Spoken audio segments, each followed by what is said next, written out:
All right, hello and welcome to Swing It and Ding It, an iHeartMedia podcast. This is Moose along with Mays and Matthews. And back on June 7th, we had a guest lined up by the name of Geoff Ulrich, and we were excited to talk about the PGA Tour and gambling. And then the Live merger news broke, and it turned into a discussion on that. We had Gerald Colton, sports attorney and agent, on with us, and everything we had planned to talk about flew out the window. But Geoff, welcome back, man. Thanks for joining us again.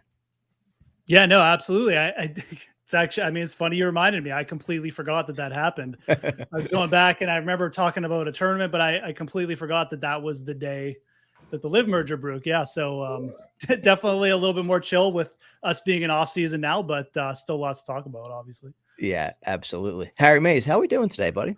Doing good. You enjoying the fall golf season? Well, it doesn't really feel like fall. It feels like still like summer. I mean, it's pretty hot. I'm anxious for slacks and fleece golf. That's typically the way I like to roll, but it's too damn hot. Sweater weather. Yeah. Yeah, I've had a little vest action. Yeah. Danielle, how we doing? Good. For the most part, we're home. We're not traveling anymore for at least a minute. So cooking in my own kitchen, going to the gym, like showing up at my office to work, it's great. So a little break from traveling a little bit for me, which is cool. Yeah, no doubt. So listen, make sure you're following at the Fantasy Grind, Draftkings contributor.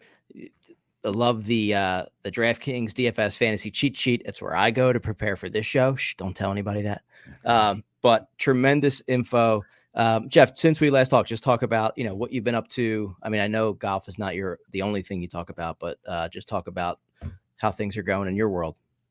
Yeah, no, for sure. I'm still doing stuff for DraftKings, obviously, like you mentioned. I mean, it's a little bit the off season right now. So I do a lot of football work as well. Work for Matthew Berry's Fantasy Life, fantasylife.com. So we do a betting newsletter there.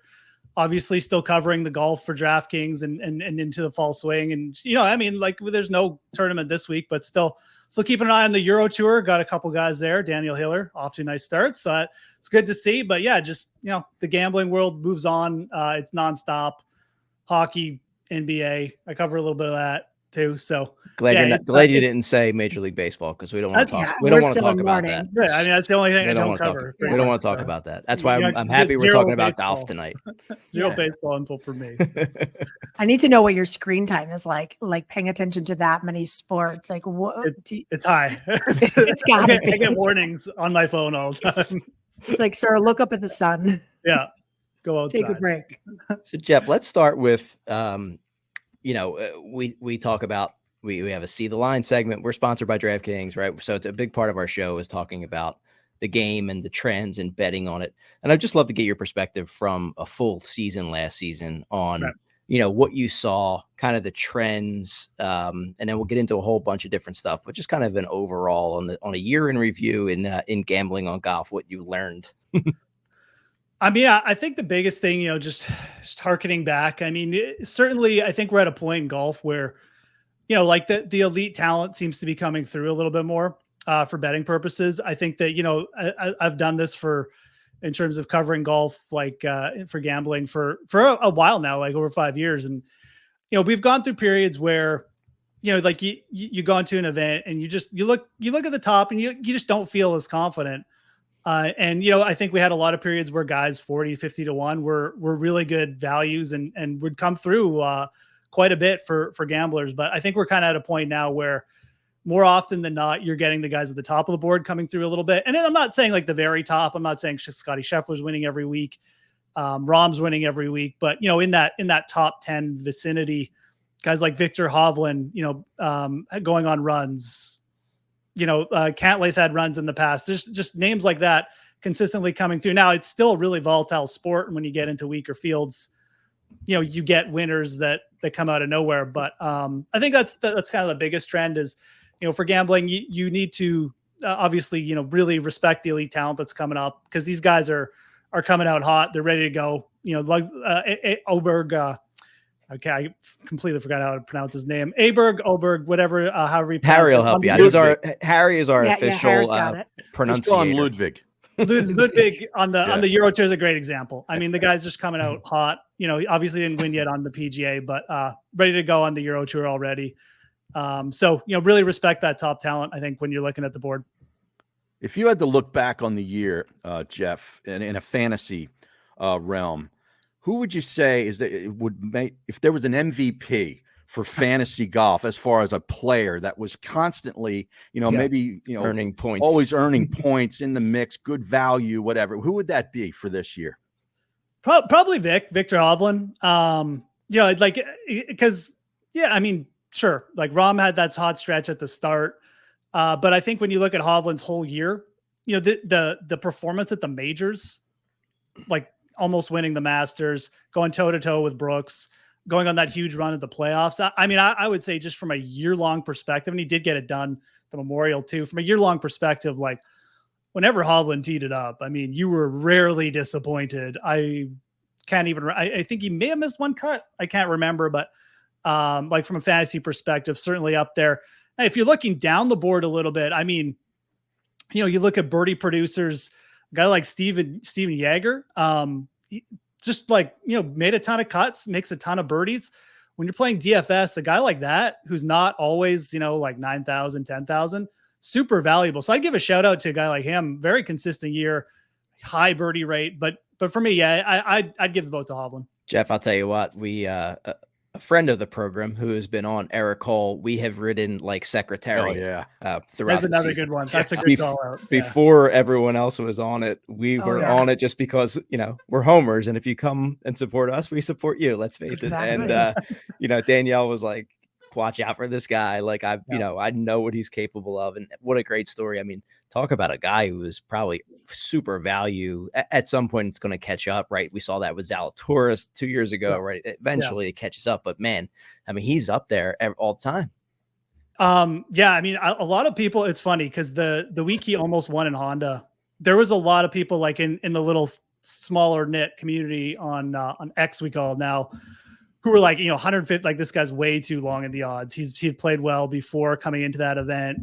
He was a Florida guy, I believe. So there was a lot of things going into that event where people were interested. Now, I was actually on Chris Kirk that week, but I did end up betting Cole as well, like in play, because so many people I knew had bet him already. So yeah, it was a nice week for me, obviously having both of them. But I just, you know, seeing him come up, it's always, you know, you see a player like that come up, do it once, but like for him to do it the whole year. Yeah. I mean, I'm super impressed. He's the lock rookie of the year. I don't think it's a question anymore. Top 5 machine. Yeah. Literally. Yeah.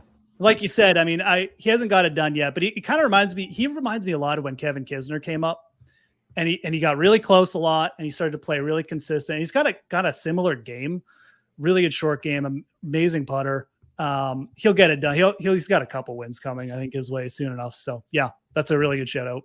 Yeah. Well, great transition. Him being a rookie this year, I was going to ask you, how much do you pay attention to the Korn Ferry Tour, that graduating class that's now coming up into the PGA Tour? How much do you look at that preparing for this new upcoming season?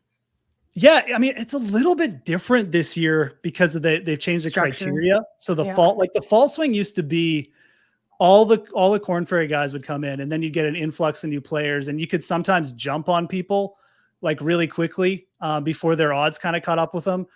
I mean, I remember, this is way back, I remember hitting Cody Gribble at like 150 to 1 when he won at the Sanderson Farms, like 2015 or something. But, you know, you can get guys like that coming in hot off the Korn Ferry Tour at like really good odds. So, I mean, it's always something you should be looking at coming into this year. But yeah, no, definitely. I think like for this season and how they've changed the format, it's a little bit more looking at the players who are like kind of coming in at the top and determining whether, you know, they're too short in odds, maybe they're getting too much respect now, or if they're still really good value and there's more to come. So it's definitely something as you're going into the new year to familiarize yourself with, because you want to know where you're at in the market and where these guys are falling.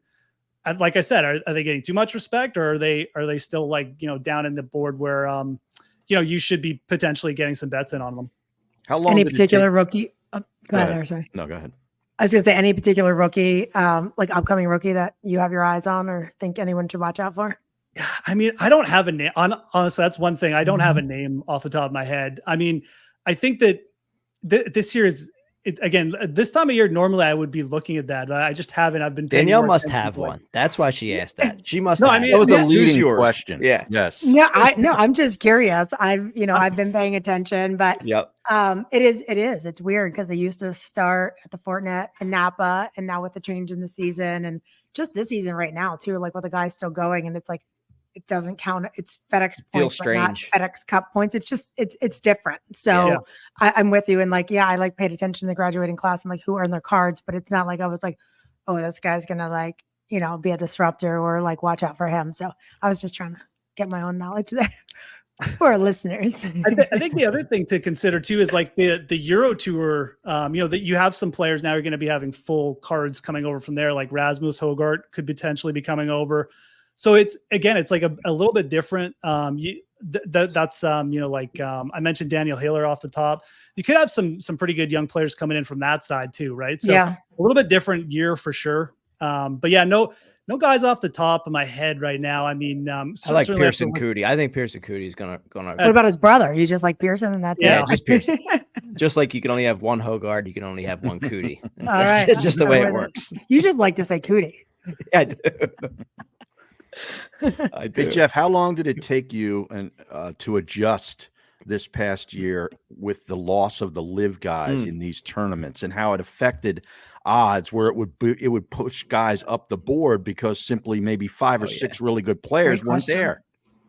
Yeah, I think that goes to like what kind of what I was talking about at the start a little bit, that you take away that sort of level of talent that it pushes the remaining elite players like up in the odds a little bit, but it also makes it easier for them, right? Like you don't have that second, that really deep second tier in PGA events anymore. I mean, you used to be, I remember going back before the live thing, and like, I think right after COVID, and we get some starts where he would miss a cut and he'd come in the next event and you might get him at like 35 to 1 or something, which like for Dustin is just a ridiculous number because of how, he's basically a 1 to 2 win a year player, or he was in his prime when he was on the PGA.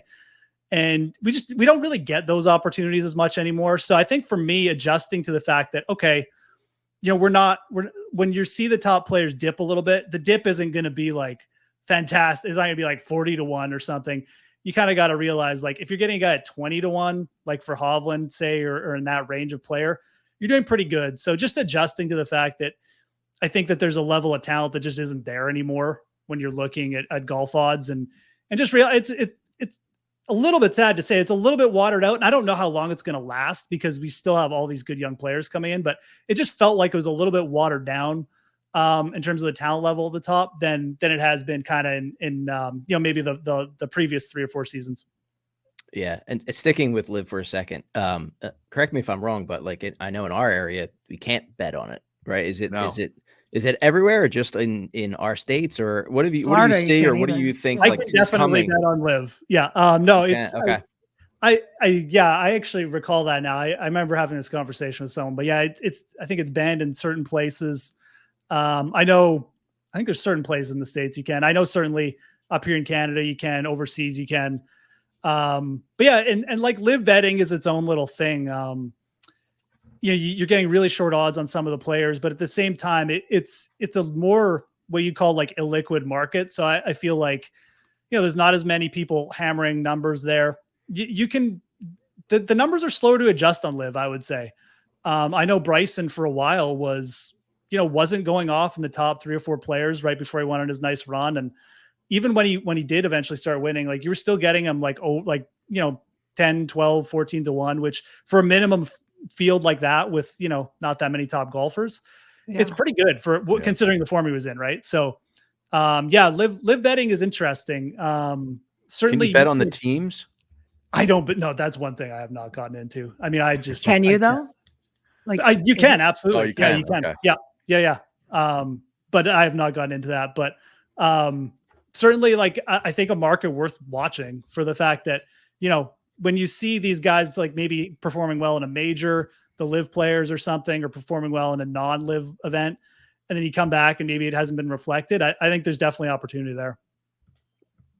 I'm still wondering what these got, like Chase Koepka. Like, I mean, I guess he got paid, he's fine, but now he's off live and he can't. Like, what is he?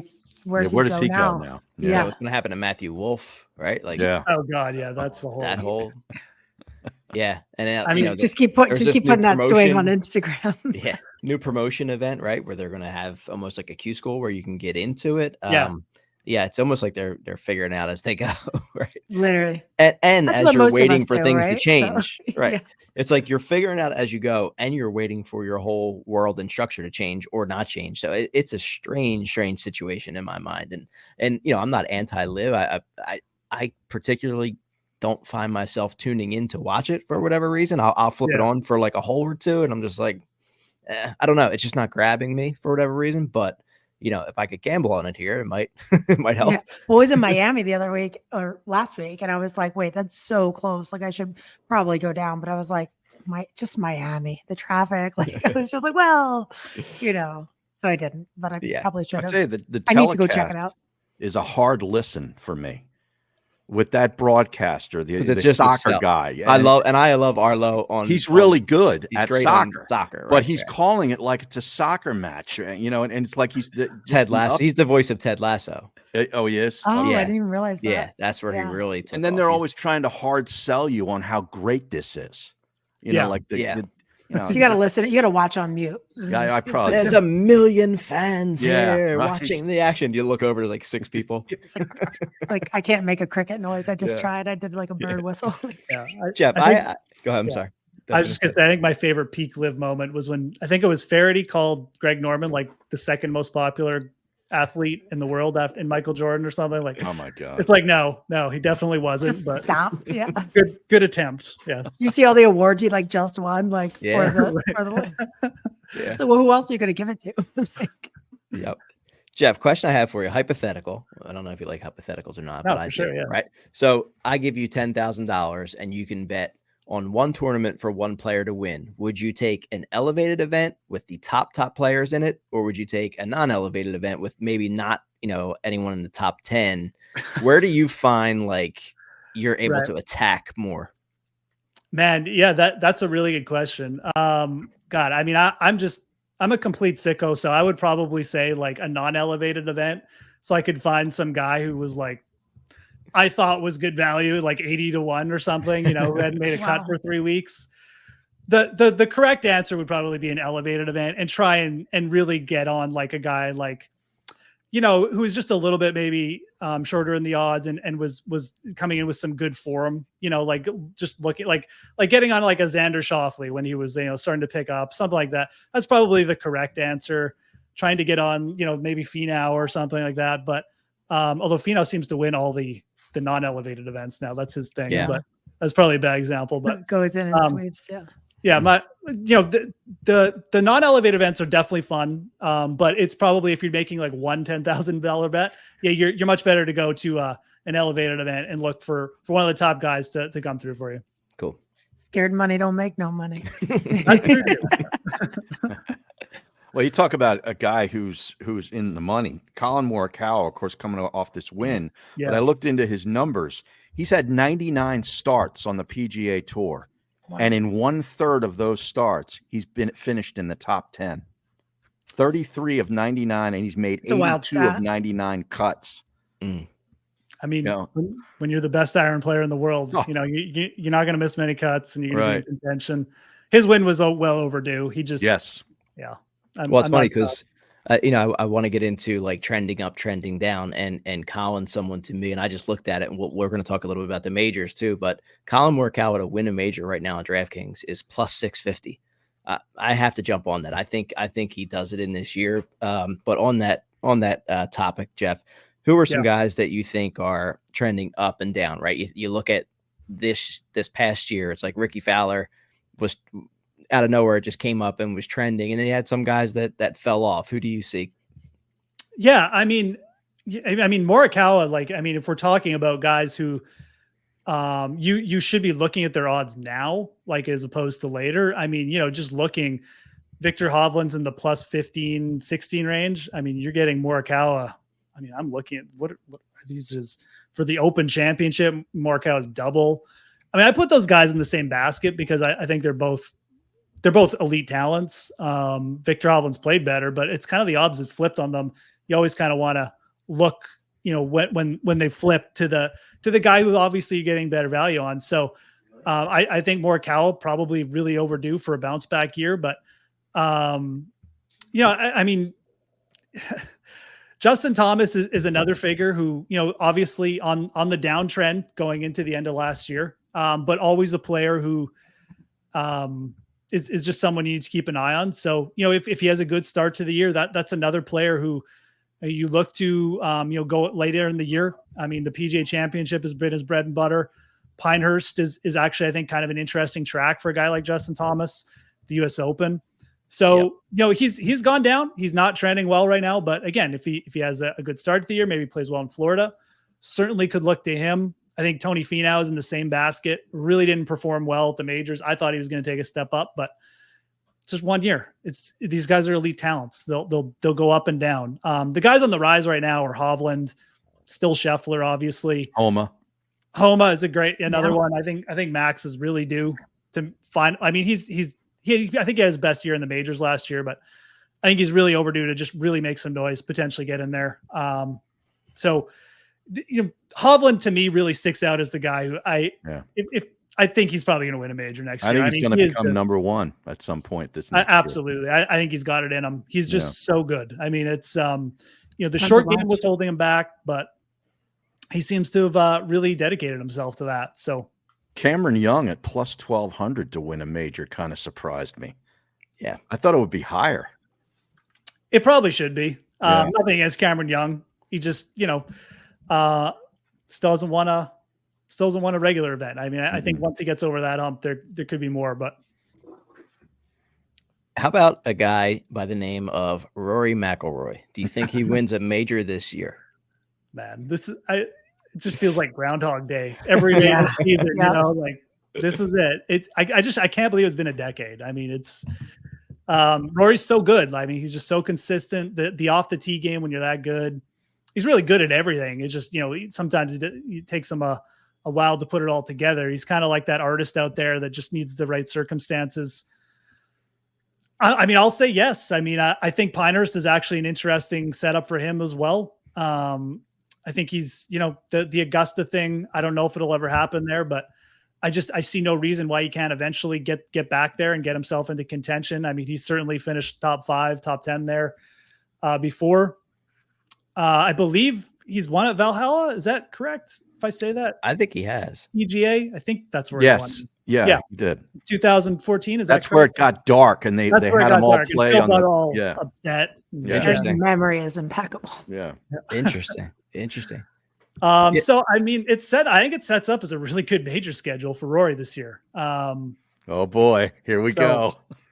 Yeah, so obviously, you have we've said that before, though. We've said that when St. Andrews was on the schedule, right? Like so.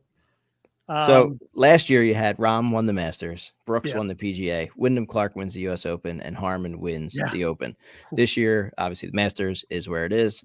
As you mentioned, the PGA is at Valhalla, US Open is at Pinehurst, and then Royal Troon for the Open in Scotland. So that's always kind of the wild card one to me, because it's like, out of the ordinary for a lot of the guys. I love that, major. It's my second favorite. But that's the one where I think is the hardest. The surprise winner. Yeah. Like I kind of feel a Rahm repeat in Augusta this year, personally. But what are you thinking for the Masters, just based on those courses?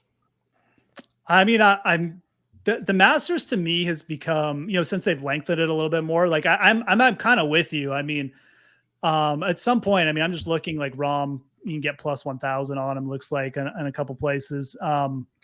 Feels like a pretty good number, to be honest. I look at the top 3 guys and I would feel best about Rahm. I think that if you're going to get, we talked about Hovland. He certainly proved that he can compete at that course last year. So could be the spot for Hovland to break through. The Masters has been, tend to need a little bit more experience maybe than Vic has right now. So maybe not this year. Rahm obviously has done it there. I think Brooks is potentially interesting for the Masters. I mean, he's shown that like he can eat up those par 5s. That it suits him. I mean, he has been in contention there twice now. So maybe even a third time that I'm forgetting. I think Brooks, if he comes in healthy and stuff and in the right mindset, it's always something with him that you need to consider. Then, I mean, looking right now, plus 22, plus 29, even it looks like. Wow. Look at pretty solid odds for the guy who was like really close last year. So, but I'm kind of with you. Like if I'm looking at the top of the board, I could see Rahm doing it again. I just think that John Rahm is going to start racking up majors at this point in his career. He's already started, and this is, as he proved last year, really good place for him. Can we get any odds on Tommy Fleetwood winning a PGA Tour event? Did you say Tony Fleetwood? Tommy. Tommy. Is that a the accent? That's how they call him, saying it over there. I think they call him. I thought I heard Tony do it first. I mean, Fleetwood for me would be, if I'm targeting Tommy, it would be the Open for me, or kind of open or bust. You maybe look at Pinehurst. I think for Tony Finau, if we're talking about him as well, I think Finau's got a shot at some point, maybe doing something at the Masters. It's pretty disappointing what he did last year, but I do think that he's shown, top 10 there. Finau is another name. I think that if he comes in, I think for him, it really comes down to the putter. If he can figure those greens out and it comes in with the confidence with that club, I do think that Finau at some point is going to give himself a shot to win at Augusta. What he did, on debut, finishing top 10 was super impressive. Didn't he finish top 10 after he almost broke his ankle? That's right, with the dislocated ankle, which is even more impressive. The other guy I think is going to win a major this year is Matt Fitzpatrick. I think he worked hard to lengthen his game a little bit and was successful while doing that. And now he'll have a full year under his belt.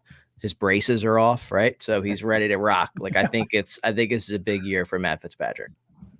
He's just got the right. I mean, like you said, once you add distance to the game that Matthew Fitzpatrick has, I mean, it's just like he can strike anywhere. It seems like at this point, right? Like I think Pinehurst around those tricky greens with a guy with his short game. Why not the U.S. Open again? I could absolutely see it. Just a name that I think, and the thing that's nice about betting with Fitzpatrick, he never gets as much respect necessarily as some of these other players. I mean, even when he won this year at RBC, it was an elite field, but he was down there in the odds. Like I think it was 30, 40, maybe even to 1. Like you got him at a really good number. So that's a good call out. I think Fitzpatrick is a player you need to keep an eye on as well. And I like those last two. Like I think he's a good open player, just both open. So that's probably where I would be targeting him. Not necessarily Augusta, but you never know. Beautiful. Can you imagine a guy who chips cross-handed winning the Masters? Wild. It is wild. It really is. What about where do you think that what's the next shoe to drop in your view with Live? I hate to get back to Live, but I can't get it off my mind because all we've really had happen with this whole sort of kiss and make up thing is that there's no lawsuit anymore. Nothing else has really come about it. Do you think there's going to be more defections? Do you think they will end up merging the tours? I mean, the long-term picture of it is really strange. When it happened, the merger or whatever, I mean, I just thought Live was like, that was it. Like the show is up. I mean, this facade, whatever you want to call it, is done. But, they're going to, looks like they're going another season. I just don't know how long the venture can keep up because at some point it's got to be profitable, right? Like that's my big thing. I think it goes another year. And I think once the merger is kind of finalized and stuff, I think it eventually dissolves, but I think for now they're going to keep rolling it and it's going to keep going. But I just don't know with all the things that are going against them too, like the world golf rankings, the major exemptions and stuff like that.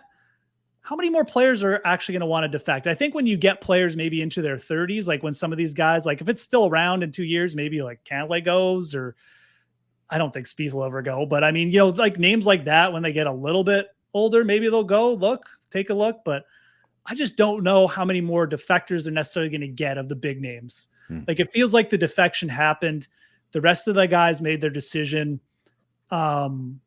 Maybe we'll get another name to go and maybe that'll start another sort of round of things. But I kind of feel like we're kind of maxed out. Like this is what it is. And the guys are over there and I mean, I don't like slow death is kind of where I see it going. I just don't know how it's going to be profitable from here on out. That's the big, it's almost like a business thing at this point. And the word came out to this week about the Masters will not change their criteria to make it more, open for live players. Yeah. So I mean that kind of hurts when you're even if you were thinking about making a move, you're still having these things like I can't do this. It's harder to get into a Ryder Cup, all that. I think the way it survives would be the PGA has some sort of cross event with it where they're kind of supporting it in a way, they're propping it up. We have like some kind of team event where it's live versus PGA.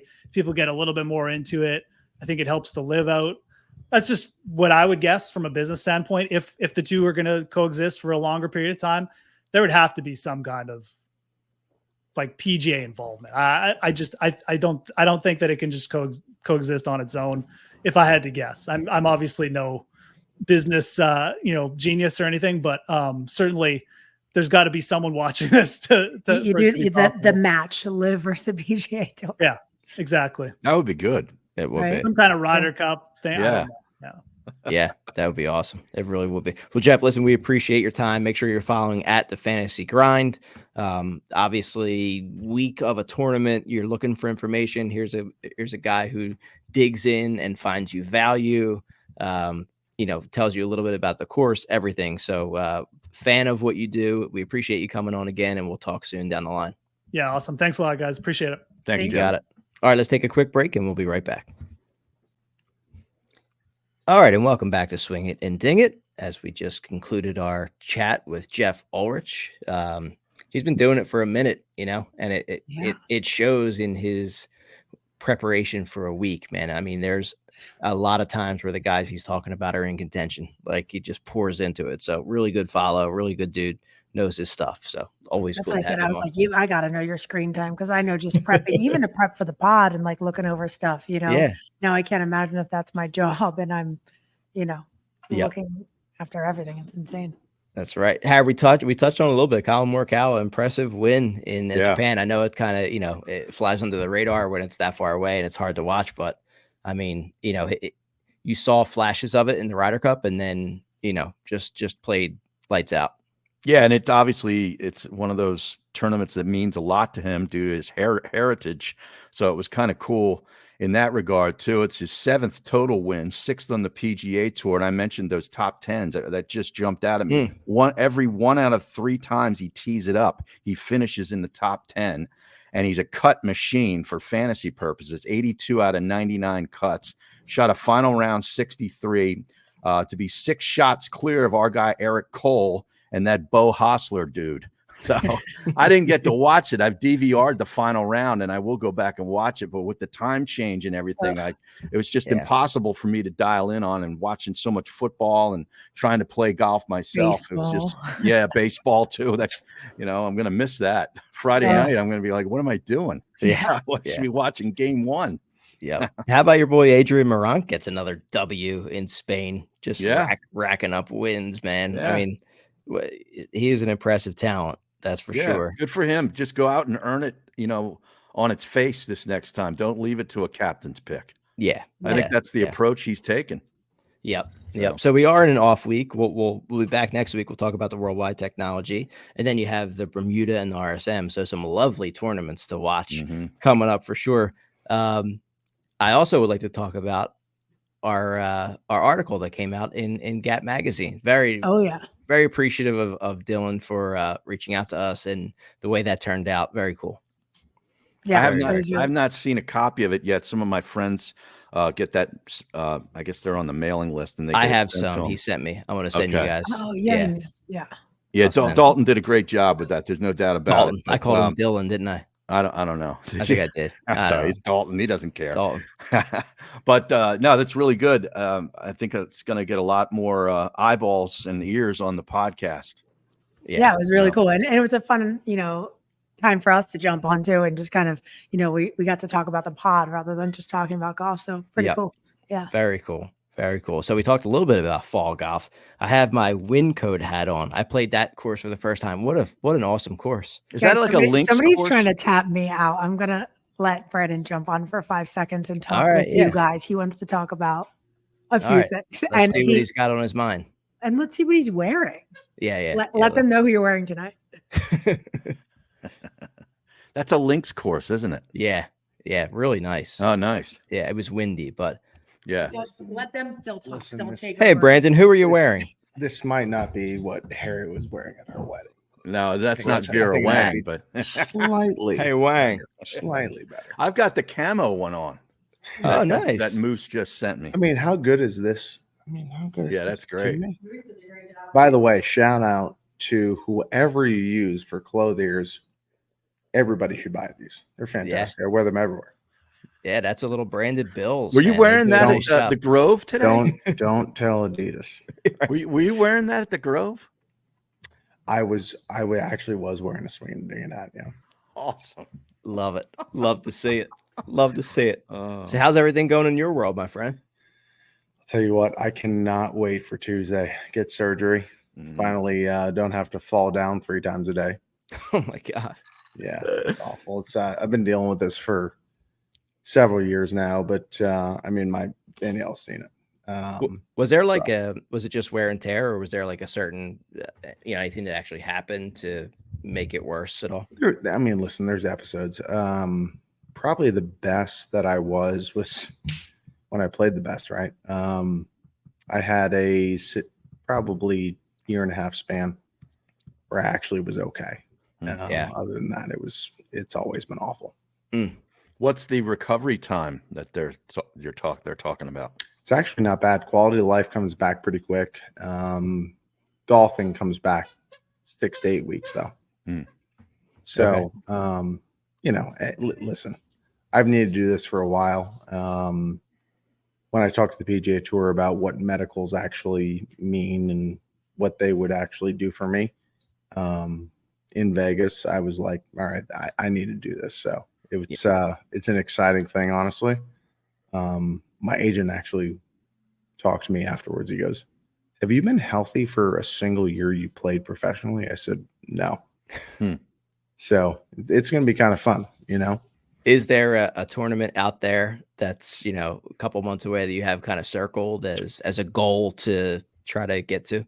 Yeah. So actually, it's funny. The Latin America swing on the Corn Ferry. So I get 5 rehab starts.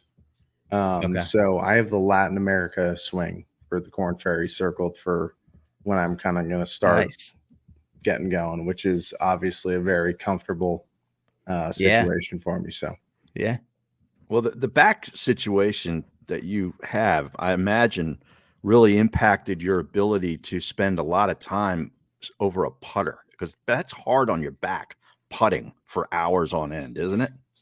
Sure is. I actually just went to a broomstick. Oh, you did? Okay. I did. Wow. Well, which way are you holding Tall it? guy too. Yeah, listen, I'm not anchoring at all. Is it the Lucas Glover approach? Is that what you're doing there? So I actually talked to Lucas back at Detroit about it. And I'm like, God, you know what? This is the only thing I couldn't get myself to go to do. And I finally got myself to get one and putt with it for a little while. And it's a joke how good it is. Really? I got to be honest with you. They should make me cheat code. I mean, they should make me the spokesperson. I got to be honest with you.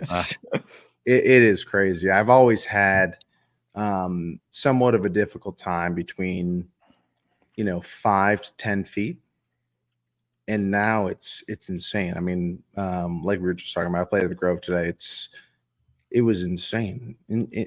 From 5 to 15 feet, I never hit a putt. I might have misread a couple, but I never hit a putt. Wow. And it's pretty wild how easy it is. And now, again, whether you're using a lab putter, whether you're using a broom handle from Odyssey or Scotty Cameron or whatever you're using, I'm not totally sure exactly how much of the same it is, but that method is insanely easy, especially for amateurs.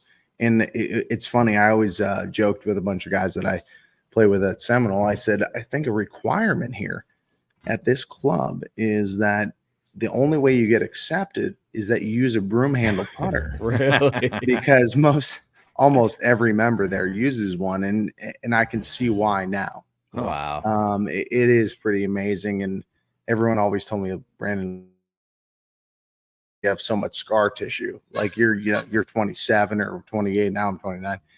They said, you guys don't realize how much scar tissue we have, and that's why we use this. And now I realize how much easier it is. Wow. Inside 10 feet, the putter just flows. It's crazy. Wow. Talk about the Grove. How's the Grove? What's that like? It's absolutely amazing. The Bobby it really Reed, isn't is. I mean, it is. But I was talking to a guy that plays there quite a bit, friend of MJ's, and we were talking a bunch about kind of what the Grove is, right? And everyone looks at the Grove when they go play. It's like, oh, well, architecturally, it's really not that great. And I'm like, well, why don't you look at it what it's supposed to be? And what it's supposed to be is it's supposed to be a golf course that's fun to gamble on, right? Everyone knows that Michael likes to play for a little bit of money, right? So with his friends, and that's what it's supposed to be. It's supposed to be a gambling golf course that's supposed to be played very fast, a bunch of different ways. And they did a perfect job at it. Right.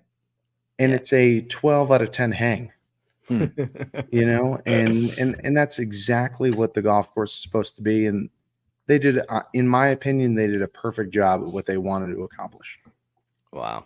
Now, awesome. Harry, I have to get some advice. Am I allowed to say where I'm playing golf on Monday? Is that am I allowed to talk about? I mean, is it legal to as far as I'm concerned, you are. All right. Well, we'll just initial it. Brandon, I have the opportunity to play at a little place that is called PV on Monday. And I am beyond excited. I wanted to be a little bit better at golf. You're going to be shaking. I played there. Yeah. But yeah, any advice for me at playing a course like that? I was incredibly fortunate enough again to actually the first time I ever stayed there was about a month and a half ago.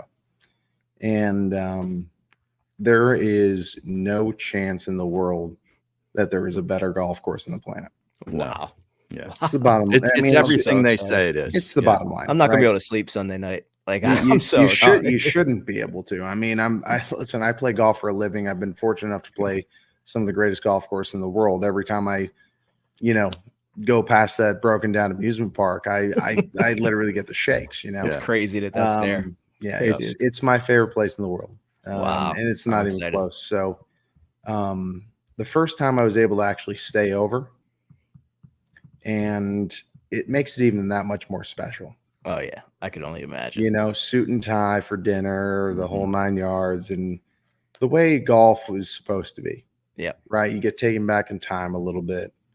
And that golf course, the greatest way I think I could possibly explain it is that if you took a singular golf hole on that entire golf course and put it on any other golf course in the entire world. Now, you take Cypress, whatever, a couple of different courses like that, Augusta. That may be a little different, but most golf courses in the world, if you take a singular golf hole from Pine Valley and place it on that golf course, the best golf hole on that entire golf course, and it's not even close. Wow. And I can't imagine too playing this time of year what it's going to look like. It's fall foliage. It looks like the weather's going to be okay on Monday. There might be a little bit of rain in the morning, but yeah, man, can't wait. Well, listen, we are happy that you are moving forward with this next phase in your career, getting yourself healthy. I cannot wait. Can't wait to see you come, getting out on the other side of that and feeling good. And I can't wait to see you putt with that broom handle, man. That's what I want to see. I got to see some videos of that sucker. It's so easy. It's crazy. Don't tempt me with something new. I'll have one by the time I'm at Pine Valley on Monday. How much money are you going to spend in the Pine Valley pro shop?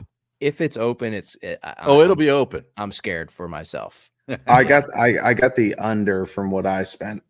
Yeah. So my wife she will tell you. So nice. She will tell you I have a significant pro shop problem. As do I. My name is Moose, and I have a pro shop problem. Yeah. Yep. Hi, everybody. But it's funny. She always tells people, she's like, if I played golf with these women, like she has, I always get her something from almost everywhere I go to play that's like semi-significant, right? Sure. And all these women are like, if you actually played golf, they'd be so envious of you. Like she has a Cypress vest and this and that. Yeah. Right. This and that. But she's like, well, maybe I'll play like 27 holes a year. And she can wear her Cypress vest once. Well, now that you're taking some time off and you can take over all the duties at home, this is where Danielle's golf level gets up. She thrives. She takes over the Turtle membership and you become the stay-at-home husband. Yeah, I'll be very proficient at laundry and you dishes, empty that dishwasher, no doubt. And then I'll get like 300 rounds in a year. Yeah, 300. Well, congratulations. I'll take the under. Right. Congratulations too on the Play Yellow for Kids Ambassador of the Year award so too, cool. man. How cool was that? Spending some time with Jack and Barbara.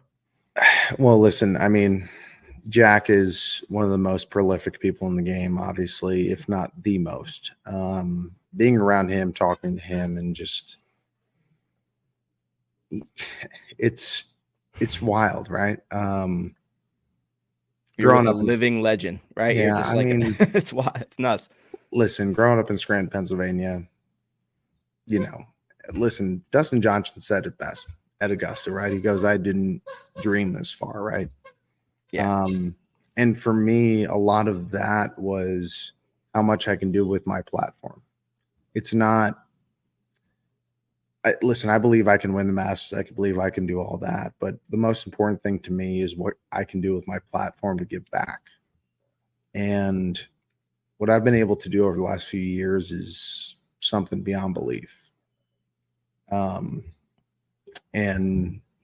I talked to Jack about that, and it's been pretty special to be the Play Yellow Ambassador of the Year and continue to double the donations every year. Talk to Tony a little bit, and he might be coming next year, and a lot of different things have been going on. It's been growing and growing and growing. I just couldn't imagine being able to give back as much as I have been over the last few years, especially when I did the first year in 8 weeks. Right. So it's very special, and I can't thank every single person enough that's been involved in it. This is the things that I've looked at over my career and said, this is actually what means something. Listen, if I win 15 tournaments, it doesn't mean as much as what I've just done over the last 3 years. Wow. I mean, at the end of the day, that's what it is. If my career is over right now because of my injury, I mean, who knows what's going to happen, but I was actually able to use my platform to give back to the community in a massive way. Yep. And that is so cool, So cool. It's been cool for us to see it, having a little firsthand knowledge of everything. It's been really cool and really impressive. So to see you get that recognition and a platform as big as that was awesome to see. So congrats, man. Definitely. Thank you. Yeah. Got it. All right. Well, listen, this was fun. This was a surprise. We appreciate you hopping on with us. And we'll be back next week to talk about an upcoming golf tournament. It's a fun stretch coming up. Hey, listen, I got nothing to do for the next 8 weeks, so you tell me when I need to come on. I'm on. All right, I'm in. Yeah. I'm in. We might have room handle tutorial. We might have 4 screens on here over the next 8 weeks. All right. We need Danielle to take some video. Dinner, and he's like, I'm like, I got the pod, and he came out with this and this on, and he's like, I'm like, honey, big cameo tonight. All right. I'm like, okay. I went and changed. I was like, wait, I got the OG one on. Oh yeah, Danielle, we need some video of him on that new putter before Tuesday. Oh, I don't know if you're actually. You know what? I'll take one more. All right. Yeah, I gotta see that. Now, is it the LAB? It is. It is. And you know what? Credit to Lucas Glover. Before he went on that tear, he actually showed me exactly how he was using it. Wow. It was basically the basis of what Adam Scott was doing. Right. And it's absolutely amazing what he did after that. And as soon as he went on that run, I was like, maybe I should try this. It was the only thing that I haven't tried with putting. And listen, anybody that knows me knows I've tried everything under the sun, right? This was the only thing I didn't try, and it's unbelievable how much easier it is to make putts inside 10 feet. And Lucas is also success. A little credit to our guy Jason Bale. Jason we got to Bale, give that 1,000%. No doubt. I've heard Lucas is one of the best guys out there as far as a guy. One of the greatest in the world. Yeah, I mean, this guy is. I mean, I guarantee you, if you're just a regular guy, you go up to him, he'll talk to you for 15 minutes. He's just that kind of guy, you know, genuine. And those are the people that I enjoy being around, right? Never forget where you came from kind of deal. And it's refreshing, right? To see a few of the guys on tour actually be like that and be approachable and so on and so forth. Because there's a few guys that have, at the end of the day, kind of lost touch with the reality a little bit. Yeah. And that's just kind of what it is. I mean, teach their own, right? Yeah. I'm not dogging anybody, but it's really refreshing to know that there's some regular people out there that are as successful as they are. So he's easy to root for. No question about it. If Definitely. you don't root for Lucas Glover already, you better. Yeah. After this. That's a you problem. That is a you problem, big time. All right, guys, fun stuff. We will be back next week with another episode of Swing and Ding It. Thanks again to Geoff Ulrich for stopping on. Make sure you follow him at The Fantasy Grind, and we'll be back next week. See you.